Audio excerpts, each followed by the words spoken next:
আম্মা জান খাদিজাতুল কুবরা রাদিয়াল্লাহু তাআলার পক্ষ থেকে ওয়ারাকা বিন নওফল। খেয়াল করবেন বন্ধু আমার নবীর বিবাহ হয়ে গেল, বিবাহের খুতবা পড়লেন হযরত আবু তালিব। কে পড়লেন?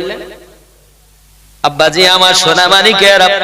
এখন আবু তালিব আমার নবীর চাচা, যিনি ওয়াদা দিলেন জানের থেকে বেশি আপনার ভালোবাসবেন।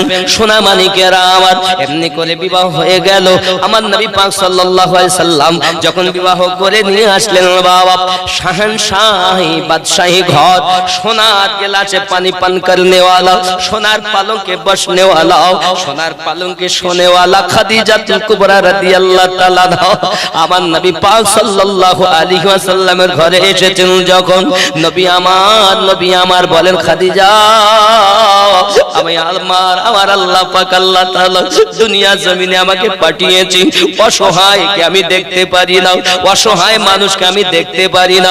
খাদিজা খাদিজা খাদিজা এই মাল মাত্তাগুলো অর্থগুলো যদি আজ ইসলামের পথে আপনার কিনা বিলিয়ে দেওয়া হয়, গরিবদেরকে দান করে দেওয়া হয়, আল্লাহ বড় খুশি হবে।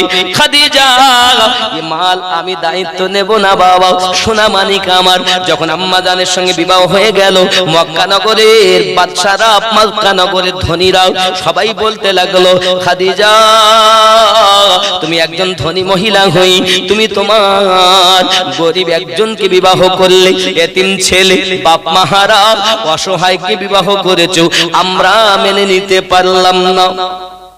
আম্মা জান যখন দেখলেন স্বামীর মানহানি হয়, স্বামীকে ছোট করে, সঙ্গে সঙ্গে আম্মা জান ডাক দিলেন, সকলকে নেমন্তন্ন দিলেন, গ্রামবাসীকে মক্কার মানুষকে নেমন্তন্ন দিয়েছেন। সবাই যখন বাড়িতে এসেছেন খাওয়া দাওয়া করে নিয়েছেন। খাওয়া দাওয়া করানোর পরে আম্মা জান বলতে চাচ্ছে, ও বাবারা, আমি খাদিজা, আমি একজন ধনী ব্যক্তি, আমি মক্কা নগরে স্বনামধন্য ধনী, আমি একজন গরিবকে বিবাহ করেছি বলে এটাই তোমাদের আপত্তি? জি হ্যাঁ। সঙ্গে সঙ্গে আম্মা জান বলছেন, আপনাদের সম্মুখে এখন আমার যত স্থাবর অস্থাবর সম্পত্তি আছে সোনাগুলো এনে সামনে ঢেলে দিয়েছে, আবার নবীকে দেখা যাচ্ছে না বাবা। এত সোনা আম্মা জান সামনে এনে হাজির করে দিয়েছেন। আম্মা জান বলতে চাচ্ছেন, ও মক্কা নগরের ধনীরাও, আমি খাদিজা বলতে চাচ্ছি, আমি খাদিজা বলতে চাচ্ছি, আমার স্থাবর অস্থাবর সম্পত্তি সমস্ত কিছু আমি আমার নবীর কদমে দান করে দিলাম।